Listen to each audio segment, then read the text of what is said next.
The winter of 1882 hit the Montana Territory with a cold so sharp it felt like it could cut through a man's bones. Snow covered the wide land as far as the eye could see, turning the world into a white, silent desert. Most people hid inside by the fire, but Nathaniel Cross stood outside like the cold was nothing more than another chore on his long list.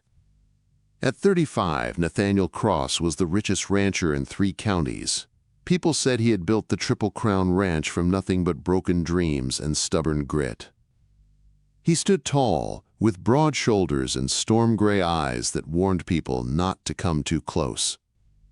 His dark hair carried silver at the temples, the only sign of age on a man who still worked harder than half his ranch hands. Inside the Grand Cross mansion, the chandeliers glowed like trapped stars. The parlor was warm and full of silk dresses, shining shoes and whispering voices. Another night, another set of wealthy fathers bringing their perfect daughters to win the cold, rich cowboy.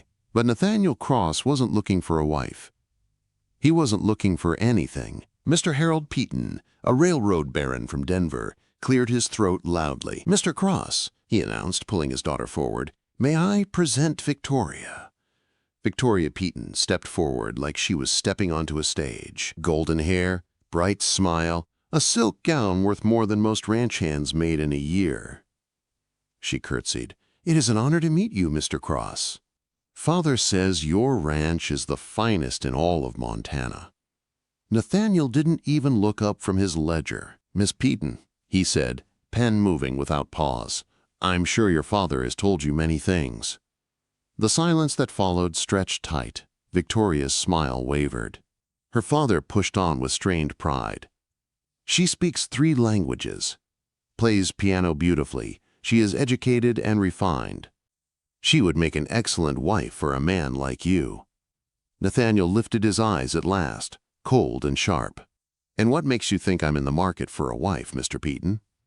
The baron turned red with shock. Victoria swallowed hard. "Every man needs a wife," her father insisted. "Someone to manage his home, bear his children, carry his name." Nathaniel stood slowly, his presence heavy as thunder. "My home runs fine. My legacy is locked into every piece of land I built with my own hands. And children." He paused, voice dropping. "I will not bring souls into this world only to inherit my loneliness." Victoria gasped. Her father stiffened like he'd been slapped. "You're making a mistake, Cross," he snapped. "My daughter is the finest woman you will ever meet." Nathaniel's laugh was sharp as broken ice. "She is lovely, yes, but I don't need a pretty ornament to set on my mantel. I need something real, something honest, something money can't buy." The Petons left in angry silence.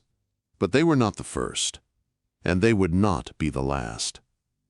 For 3 long years, beautiful daughters from the richest families had come to the Triple Crown Ranch. Bankers' daughters, judges' daughters, merchants' daughters, all dressed in their finest, all dreaming of becoming Mrs. Nathaniel Cross. Each one left disappointed. Outside in the barnyard, the ranch hands whispered their thoughts. "Boss sure has a way of sending them packing," Tom Bradley, the foreman, muttered as the departing carriage rolled away. Miguel Santos, the wrangler, nodded. 15 this month alone. They laughed, but under the laughter was worry. They had seen Nathaniel grow his empire from dust. They had seen him survive storms and heartbreak the world never heard about. And they had seen him stand alone at his window night after night, staring into the empty land like he was searching for something he had lost years ago. The truth was simple. Nathaniel Cross was lonely, not the kind of lonely that came from silence or empty rooms. This was the deep kind, the kind a man carried inside his chest when he stopped believing anyone could truly see him. His wealth kept people at a distance. Their admiration felt like a cage. No woman who came courting him ever looked past the mansion, the land, the cattle, the money. None of them saw the man. Winter thickened. Snow fell in heavy sheets. Nathaniel stood at his window again one morning before dawn, coffee in hand, watching his land disappear beneath the white. Another day, another suitor, most likely, another disappointment. He stepped outside into the freezing morning. The world was quiet, holding its breath. Then he heard hoofbeats. He braced himself, expecting another fancy carriage full of silk and perfume. But what approached the gate was not a carriage at all. It was one horse, one rider. A small, bundled figure riding a sturdy paint horse. Not rich, not polished, not prepared to dazzle anyone. The rider moved with calm purpose, dismounted with quiet confidence, tied the horse neatly, then walked toward the porch with steady boots on the snowy ground. As she stepped closer, Nathaniel realized it was a young woman. Her clothes were simple. Her hands carried the marks of real work. Her brown eyes were warm but steady. "Mr. Cross," she said softly, "my name is Sarah Mitchell. I've come to speak with you, if you have a moment." No smile meant to charm. No father pushing her forward. No silk. No act. Just honesty. Nathaniel stared at her, unsure what to say. No woman had ever come to him like this. "I imagine most young ladies come here hoping to marry you," she added gently, "but that's not why I'm here." Nathaniel's heart gave a small, sharp jolt, for the first time in years. He was curious. The cold morning air hung still around them, as Sarah Mitchell stood at the bottom of the porch steps. There was something steady in the way she held herself, something that made Nathaniel feel off balance. He had dealt with wealthy daughters, proud fathers, and polished speeches for 3 years, but this woman, quiet, plain, unadorned, unsettled him in a way none of them ever had. "Then why are you here?" Nathaniel asked, his voice rough, guarded. Sarah looked straight at him. Her eyes were warm, but there was strength in them too. "I came because I heard things about you," she said softly. "Things that made me think you're a man who knows what it feels like to be alone." No tremble in her voice. No flirtation. Just truth. Nathaniel felt a flicker of something he couldn't name. "And what makes you think," he said slowly, "that I'd want to talk about loneliness with a stranger?" A small smile touched Sarah's lips, gentle and understanding. "Because I don't want anything from you, Mr. Cross. Not your money, not your name, not your ranch." She lifted her chin lightly. "I think it's been a long time since anyone came to your gate without wanting something." Her words hit him hard, the way cold wind cuts through a man who isn't prepared for it. "What is it you think you can offer me?" he asked. "Understanding," she said simply, "the kind that doesn't come with a price." Nathaniel couldn't look away. He felt the weight of her words settle inside him like a truth he had tried to ignore for years. 3 winters, 3 years of turning away women who smiled too wide and spoke too sweet. Yet here stood a woman who offered nothing except honesty. "You don't know anything about me," he murmured. Sarah didn't flinch. "I don't need your whole history to see the burden you carry. A person can hear it in a man's silence. A person can see it in his eyes." Quote. For a long moment, neither spoke. The snow crunched softly beneath Sarah's boots as she stepped closer, not invading, just easing the distance between them. "I want to tell you a story," she said, her voice steady. "My story, and maybe you'll tell me yours. Not because we're trying to fix each other, but because no one should have to carry everything alone." Nathaniel hesitated. Then he stepped aside and motioned toward the door. "Come inside," he said quietly. "There's coffee." Inside the kitchen, the fire crackled in the stove, throwing warm light across the wooden table. The room felt different with Sarah in it, less empty, less silent. Nathaniel poured coffee into 2 tin cups and leaned against the counter while Sarah wrapped her hands around hers. She looked out the window for a moment before she began. "I was married once," she said. Nathaniel's chest tightened. He didn't know why, but the thought of someone hurting this woman stirred anger inside him. "His name was David Mitchell. Good man in the beginning. Or I thought he was. We had a small farm. Wheat, a few cattle, a simple life." Her eyes softened. "We were happy once." "What changed?" Nathaniel asked quietly. "The drought," she said. 2 long years of watching the land die. The crops failed. The cattle started to starve. David took loans he couldn't repay. He worked until his hands bled, and when that didn't save the farm, he fell apart." She looked down at her cup, her voice growing softer. "He started blaming me. Said if I had given him sons, maybe the farm would have survived. Said I brought him bad luck." Nathaniel's jaw clenched. He had no right. Sarah nodded, as if she already knew his reaction. The drinking came next, the anger, then the hitting. He told me no one would ever want me, said I was worthless. She pushed up her sleeve, revealing a scar running down her arm. Nathaniel's heart kicked hard against his ribs. This was from a bottle he threw. Nathaniel set his cup down slowly, fighting the storm inside him. Where is he now? Dead, Sarah said plainly. Fell off his horse while drunk, broke his neck. She didn't sound relieved. She didn't sound bitter. She sounded tired. Tired from carrying a story that had worn her down. What happened after? He asked. I tried to keep the farm going, she said. I told myself if I just worked harder, maybe I could prove I wasn't what he said I was. Her voice grew thin. I almost died from cold and hunger trying. Nathaniel felt something break inside him. What saved you? He whispered. An old neighbor, Sarah said. Mrs. Patterson. She found me collapsed in the barn. She told me I wasn't honoring anything by destroying myself. She made me sell the farm and start over. Sarah lifted her eyes, meeting his with quiet strength. I've been trying ever since, trying to trust again. Trying to live without waiting for the next blow. Trying to believe kindness can be real. Nathaniel swallowed hard. And you came here because you think I understand that kind of loneliness.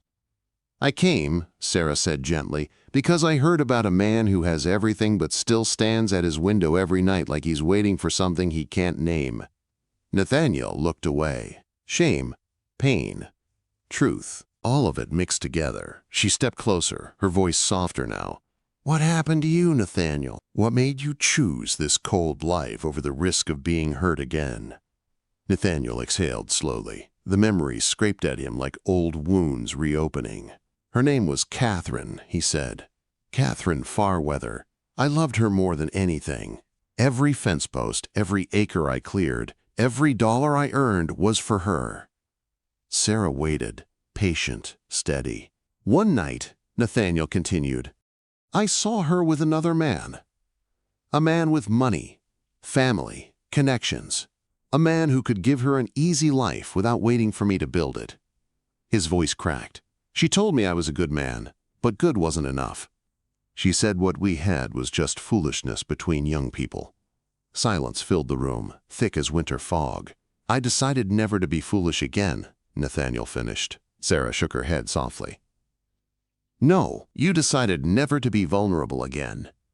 Nathaniel looked at her, and something inside him shifted like ice cracking at the end of a long winter. What now? He asked quietly. Sarah stepped closer, close enough that he felt the warmth of her in the cold kitchen. Now, she said, we tell the truth. We're both scared. We're both hurting. And maybe we can learn how to carry it together. She reached for his hand. He didn't pull away. For the first time in years, Nathaniel Cross felt something warm begin to thaw deep inside his chest. Hope. A small one. A quiet one. But real. The wind outside picked up, rattling the windows as if the world itself was waiting to hear what would happen next. Nathaniel stood in the quiet kitchen, Sarah's hand resting lightly on his. Her touch was gentle, steady, nothing like the demanding expectation he had grown used to from others. It grounded him in a way he had forgotten was possible. He pulled out a chair for her, something he had never done for any visitor in years. When they sat, the fire crackled softly between them, filling the silence with a warm, living sound. For a moment, neither spoke. Then, Sarah took a deep breath. Nathaniel, I didn't come here to stay. Not today. I just came because I didn't want you to feel alone in this world. Not when I know what that feels like myself. Her words were simple, but they hit him deep. People had spoken to him with admiration, greed, ambition, and false sweetness. But never with this kind of honesty. You came all this way, just to offer understanding? He asked quietly. Sarah looked into his eyes without fear. I came because you've been carrying your story alone for too long. And because someone once sat with me in my darkest days until I remembered how to breathe again. I came to return the kindness I was given. Nathaniel swallowed hard, unused to the feeling of emotion rising so quickly. I don't know how to let someone help. She reached across the table and touched his hand again. Then let me show you slowly. one piece at a time. Something inside him trembled. Something old, something locked away for years. And all at once he found himself telling her the things he had never told another soul. The dreams he'd buried. The fear of ending up like his father, a man who had died working himself to death with no one at his bedside. The fear of trusting the wrong person again. The fear of being nothing more than a bank account in someone else's eyes. Sarah listened closely, never interrupting, never looking away. Every now and then, she nodded gently, as if to say she understood even the words he couldn't bring himself to speak. When he finally stopped talking, Nathaniel felt drained, but lighter. "Thank you," he said softly. "You're welcome," she replied. "That's what people are meant to do for each other." She stood then, sliding her hands into her worn gloves. "I have to get back soon. The family I work for needs me." Nathaniel rose, too, following her to the door. Something in him resisted letting her walk away, but he didn't know how to ask her to stay without sounding like a desperate man. At the door, she turned back to him. "I'm not afraid of you, Nathaniel," she said gently. "Not your story, not your scars, not your silence. If you want someone who sees the real you, I do." Quote, the words hit him so deeply it almost hurt to breathe. "And I'll come back," she continued, "if you want me to." Nathaniel's answer came from a place inside him he didn't know still existed. "Yes, please." Sarah smiled, a smile that carried warmth into every cold corner of his heart. She stepped out into the snow, but before mounting her horse, she turned again and lifted her voice just enough to reach him. "You're not broken, Nathaniel Cross. Just bruised from carrying everything alone. Let someone share the weight." Then she rode away, a quiet figure moving across the white landscape, leaving him with a feeling he had not felt since he was a young man. Hope. Days passed. The ranch hands noticed the change first. Nathaniel stood at the window each evening, but not with the same hollow stare as before. This time, he watched the road, waiting. One night, the snow was falling lightly when he heard hoofbeats again. Slow, steady, familiar. Nathaniel stepped outside before she even reached the gate. Sarah dismounted with a shy smile. "I told you I'd come back." Quote, "And I'm glad you did," he answered, his voice warm for the first time in years. They walked inside together, side by side, as if it were the most natural thing in the world. The kitchen felt warmer with her in it. She told him about her week, about the children she cared for, about her fear of trusting again, and he listened. He told her about the ranch, about the responsibilities, about the way loneliness had become a habit, not a choice, and she listened. Night after night, she returned.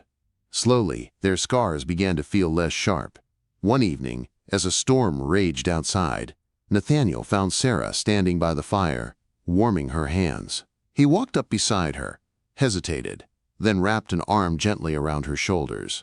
She leaned into him without fear. "You don't have to be alone anymore," she whispered. His heart ached in the best way. "Neither do you." The cold cowboy who had refused every bride had finally found someone who wasn't trying to win him, impress him, or claim him. She didn't want his wealth. She didn't want his ranch. She wanted him. Just him, the man beneath the scars. Months later, when spring warmed the Montana ground and the snow melted into the earth, Nathaniel walked with Sarah to the gate where they first met, the same place where her quiet strength had stepped into his frozen world and changed everything. He took her hands in his voice low and steady. "Sarah Mitchell, would you let me build a new life with you? Not out of fear, not out of loneliness, but out of hope?" Tears filled her eyes, shining softly in the morning light. "Yes," she whispered. "Yes, Nathaniel, I would." And for the first time in years, he smiled, a true smile, one that reached his eyes. The cold, rich cowboy wasn't alone anymore. He had found the woman who saw him. He had found the woman who stayed. He had found the woman who understood. And together, they began a new story, one built not on wealth or expectation, but on healing, courage, and the quiet kind of love that grows stronger than any winter storm in the wide Montana land.